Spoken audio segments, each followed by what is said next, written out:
This is the Round 2 podcast with Galen, Parker, and Stephanie Nicole, where we talk to big thinkers, big dreamers, and big idea havers. Quitting and failing are not the same thing, and we're going to show you why.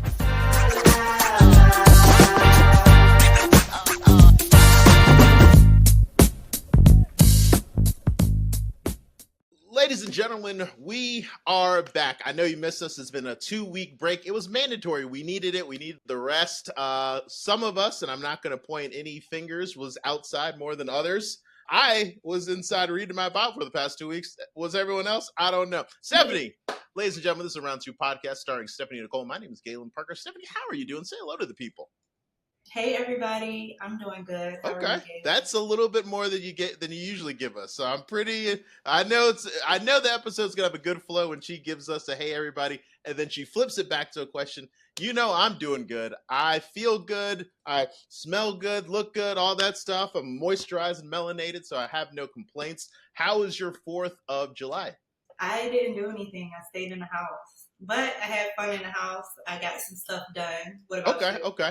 I looked for fireworks. You know, 4th of July is kind of like, it's an interesting topic for people. I appreciate the time off work. My neighbors were going hard in the yard. I mean, they got American flags just flying everywhere. You would have thought that they fought in the Revolutionary War. So hats off to them.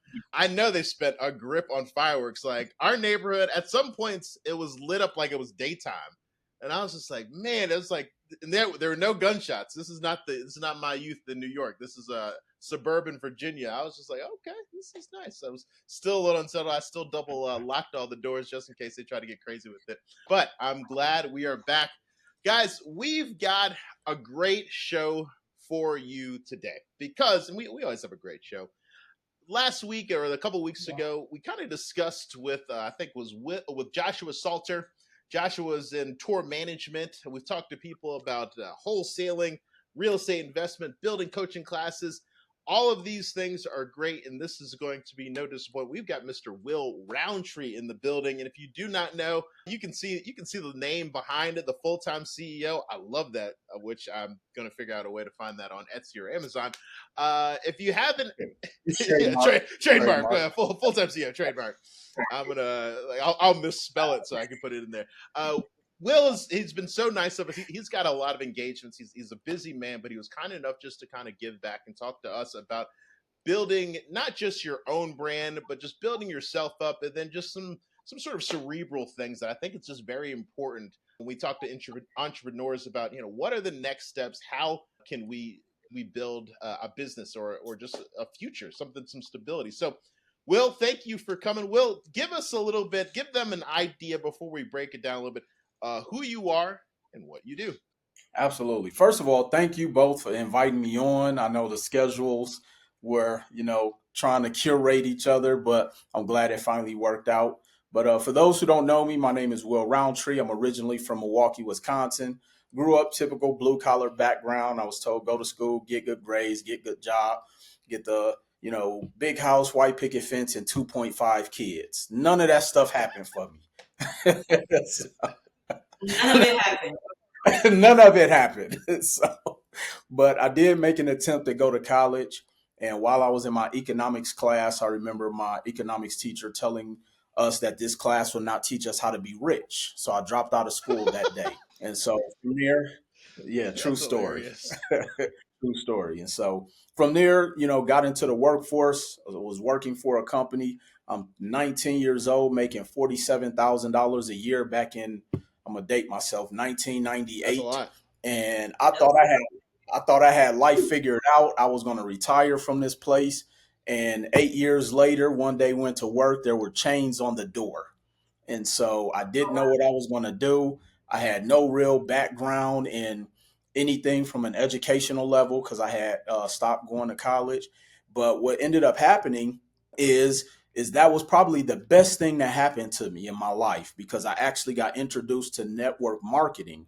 And so I joined the network marketing organization. Didn't make much money, but the one thing it did teach me was personal development. I tell people personal development changed my life I can remember being at one of my first meetings, and I'm in there with some baggy jeans, a do-rag, and a white t-shirt. So y'all can imagine what year this probably was. So I'm picturing that right now. so yeah. So, but what stood out to me though, Galen, at that meeting was I was sitting in the front row. There was a bunch of gentlemen on, well, probably about three gentlemen on stage, going through the presentation. They were all suited and booted, and they were all black men, and that impressed me. And so, me coming, being who I was, growing up in the streets in Milwaukee, I'm sitting there, super negative body language.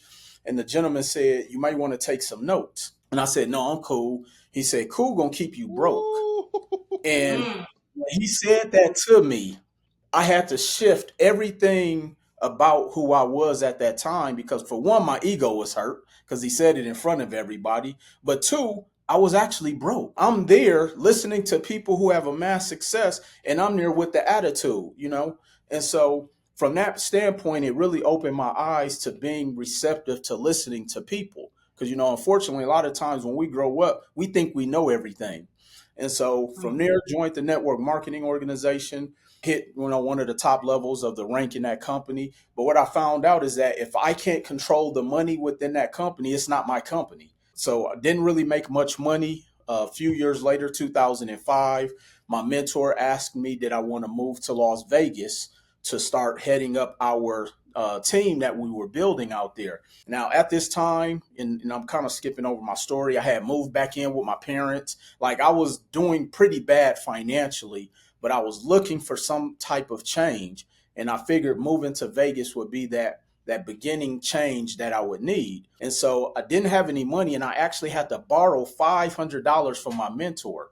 So he loaned me $500. I sold the few items that I had that couldn't fit in my mom's basement or in the garage, and moved out there. I literally just had a garbage bag full of clothes, some books, and moved to Vegas. And I quickly found out that life is not as peachy as I thought it was in my early 20s.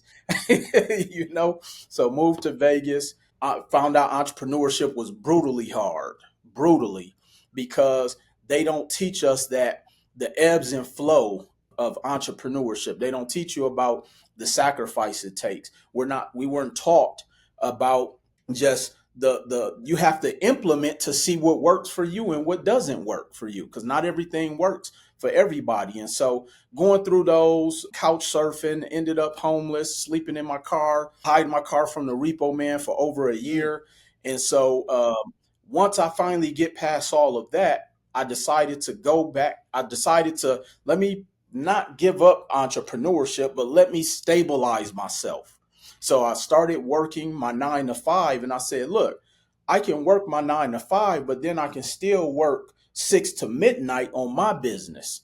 And so that's what I did for years, man. And until I found my niche and found that thing that worked for me. And of course, there's a bunch of other stories in between, but that's kind of the Cliff Notes version of who Will Roundtree is, man. I'm an entrepreneur, father, I'm an author, I'm a TEDx speaker, I'm an investor, helped, 50,000 people directly and indirectly, virtually, helped over 5,000 small and medium-sized businesses get access to over $400 million in funding. I mean, I have a real estate community. And on my journey of being an entrepreneur, I've done everything from being a barber to being a club promoter. Like, I just had to figure out how to make money to sustain that itch of being an entrepreneur over the years, I man. love it, man.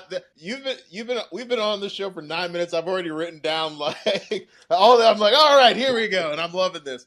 Cool, gonna keep you broke. If somebody don't make a T-shirt out of that, I don't know what will. Because I think, Stephanie, we in the beginning of this journey of podcasting, we talked about the idea that some people, they just want to be so cool they can't get out of their own comfort zone. They can't essentially get out of their own way, and because of that, they just can't make any money. So I love to see someone like Will kind of break that down for us. If I can't control the money in this company, it's not my company.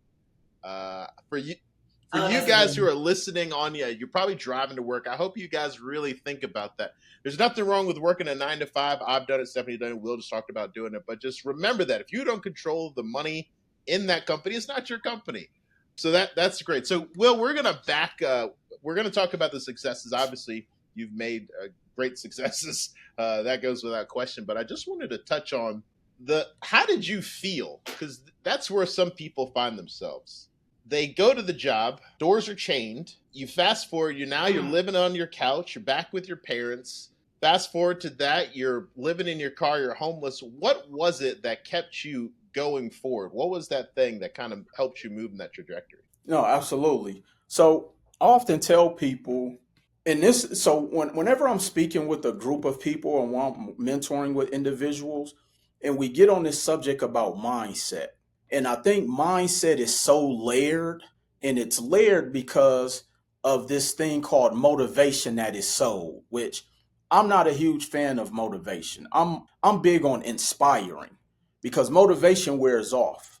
But when you're inspired, you want to push through even when things are not working. And so through that personal development that I garnered, my mindset was is that pain is temporary. So through my journey of everything that was transpiring to me or transpiring for me, it was because I knew it was temporary. That's what kept me going. But then I also had to take accountability of why I was in those situations. See, we never look at, why we're Yeah. going through something. See, when I was working at 9 to 5, when I was still living in Milwaukee, again, I told you I was making about $47,000 a year. I'm 18, 19, 20 years old.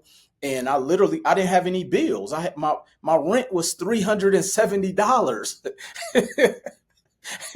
But as I took an assessment of my life, I was always broke. Why? Because I spent all my money. I'm in a club every week. I had to have the freshest Jordans every time they came out. I always bought a brand new car. Like, so I'm living at the tilt of my budget, of my monthly income. So by the time I did lose that job, and by the time the doors did close in 2003, I had no savings. I had no cushion. I had nothing to fall back on. And so I also had to take accountability that I also dug my own financial grave during that period.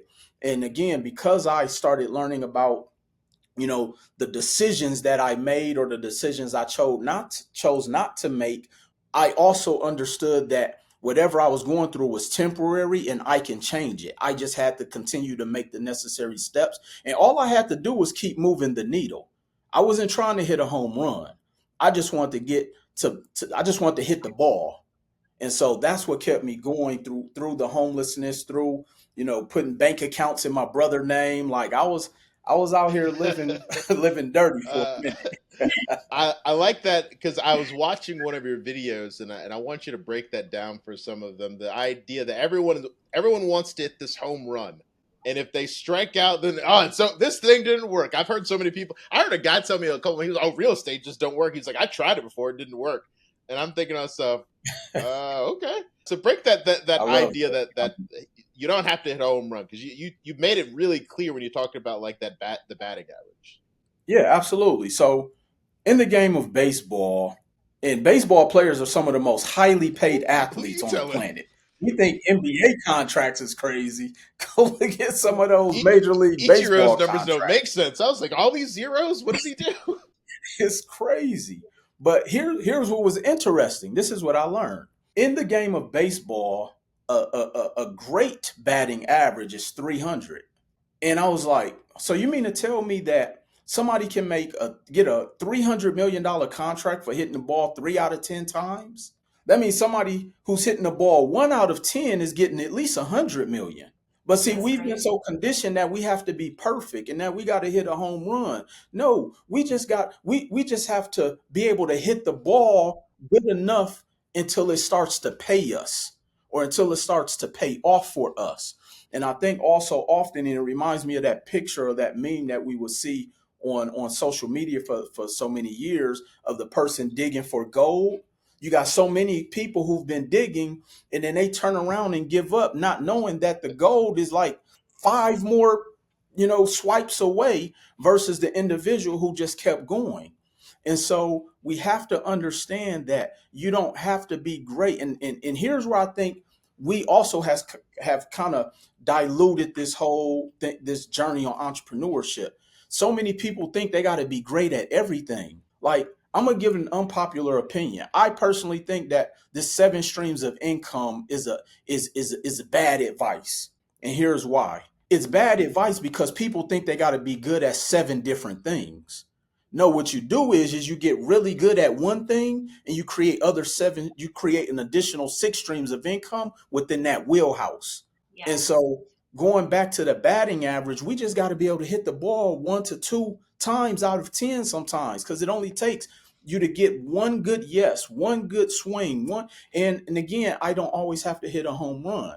So everybody's not going to make 7 figures a year, but you can have a very good life at 6 figures. So, and I tell people, like, stop comparing your chapter 1 to other people's chapter 15. Because I meet so many people who try to compare themselves to me, not knowing that I've been on this journey for 20 years and I failed, 14 of them. You didn't see that part. And so that's what I'm always having to share with people. Oh man, I love it. 70, I you know me, I'll ask a million questions. What do you got? Yeah, so you mentioned that personal development was really big in your journey. What was a valuable lesson that you learned? And that's just for me, because maybe I can learn a lesson for you. Absolutely. So I'm big on showing, proof. This is my journal from 2004. So when I tell people, like, I really have been taking notes since 2004, there's the date right there. And so the biggest lesson that I tell people that I got is that until I was able to change my thinking, I would not be successful. See, when you change your thinking, that is the number one thing that we have 100% control over. See, your thinking controls your attitude. Your attitude controls your behavior. Your behavior controls your performance. Your performance, changes your perspective, and your perspective changes your life. And so once I was able to take 100% control of my thoughts, my thinking, telling myself that I can do this, telling myself that I'm supposed to get the nose, telling myself that I'm not worried about my family supporting me. Like, once I got that under control and understood that my path is for me, I can't get my best friend to see my vision because we don't look through the same pair of lenses.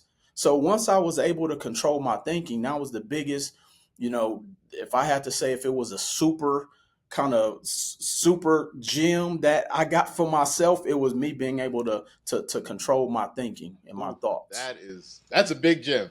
Is there something besides journaling that allows you to control your thinking? Because I'm thinking of, like, say you're in a situation where something triggers you. How do you control your thinking, your attitude, and your actions in a moment like that? Absolutely. Well, I remember reading a statistic back in about 2005 where they said 60% of people, one of the biggest contributors to people's death. Let me take the 60% out. One of the biggest contributors to people's death is stress. And out of that stress, 60% of the things we stress out about never happens the way we think it's going to happen. So accurate. So once I was able to understand that, and then my subconscious was able to articulate that to my thoughts, I'm like, man, so I'm worried about something that statistically may not even play out the way I think it is. And even if something does play out that way, it's temporary. It's temporary. If I stub my toe, I know the pain is coming, but 20 seconds past the pain, the throbbing of me stubbing my toe, I'm back to normal. That's the exact same way that I look at when I'm dealing with an issue, or being able to confront, whether it's I'm having an internal issue with a family member, a spouse, or whoever. We just have to learn how to confront, address it, and then the pain could be over. Now, could there be some residual aspects of it? Absolutely. But if I don't have 100% control of that outcome, I'm putting my focus on what I can control. And I'm not gonna sit here and sugarcoat and say that it's easy. Yes, it's a muscle that you have to work out, just no different than you working out your abs, your biceps, and this is why we have to train. that saying that Jim Rohn said, if I have 4 hours to chop down a tree, I'm gonna spend 3 hours sharpening my axe. Well, we have too many people out there who are trying to chop down trees with dull Swinging. axes because they only want to spend 10 minutes sharpening, and then they spending a lifetime trying to chop down a tree. So you got to always constantly be working on yourself. And that's where that mindset comes in. It's not just going to a weekend seminar or going to a conference. Like, this is a lifestyle change that you have to be willing to make. That is good. I like that. I like that. Now, you said something. I was watching one of your videos, and man, when you talk about it, sometimes some people say stuff, and your eyes just like get real big, and it really peaks with you. You were talking about the financial trauma that some of us kind of go through or we experience. And on this show, we're trying to address just generational wealth. We're trying to help people see that you can build it, but you have to overcome some of these financial traumas. What were you alluding to in those comments? Yeah, no. First of all, we have to come to the realization that, and this is going to be very unpopular. That's what we hear. Our parents just didn't know. They did. We've been failed by the previous generations. And we're not gonna fault the blame on them, or however it came, but that's the first thing we're gonna have to do is get out of denial. Our pastors didn't know, our teachers didn't know, our parents didn't know. Like, we didn't have these things around us. So that is a trauma that we have to overcome, because unfortunately, those are the people that we continue to steal and go and get losing information from. Oh man, that's Like, I'm sorry, I can't take advice from a relative who is asking to sleep on my couch. I just can't do that. And so, not only have we dealt with that financial trauma, then we have to think about the systemic financial trauma, from redlining to racism to like all of these different things. And so, we have to literally reprogram everything that we have felt or thought about finances. And even when I talk about the power and understanding credit, I mean, let's be honest, it was only 400 years ago that it was even legal for us to know how to read, let alone know anything about money and finances. And so this is why I often tell people that finance is a language that we have not been taught, which is just like why most, unfortunately, blacks aren't multilingual. One of those languages has to be about finances. So my crusade, and really what I focus on, is trying to teach us about economics, because then we can remove the stigmatism. Like, it's not about trying to be rich. It's not about trying to like, it's about, let me show you how to stabilize your life. And you stabilize that by understanding economics. But until we can't do that until we understand that we got some traumas that we have to overcome. And so, I try to chisel that away from people. Oh, so so the follow up to that, and this is probably, Stephanie, you and I have talked about this, and I want to get Will's input on my crazy thought, but I have often felt that the problem with a lot of people is that they are trying to be rich and they haven't learned to be stable yet. And because of the fact that they can't become rich immediately, then they just give up. And I'm always just like, you know what? Yeah. You don't need the 10-bedroom house. Why don't you just get like the 3-bedroom house? You're like, why are you trying to go from the apartment to the mansion? I was like, there's nothing wrong with having the 3-bed, 2-bath, or the 2-bed, 1-bath.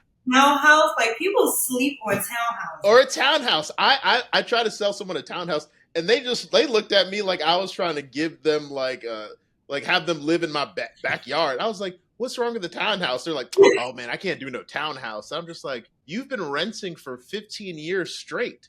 Like, what? Like, the townhouse is probably the next logical step for you. But Will, why do you think that mentality is so prevalent? Because they have something called how to sell to a Negro. We love shiny objects. And so one of the things I often tell people, and I'm saying, I had an unfair advantage on my ascending of my success.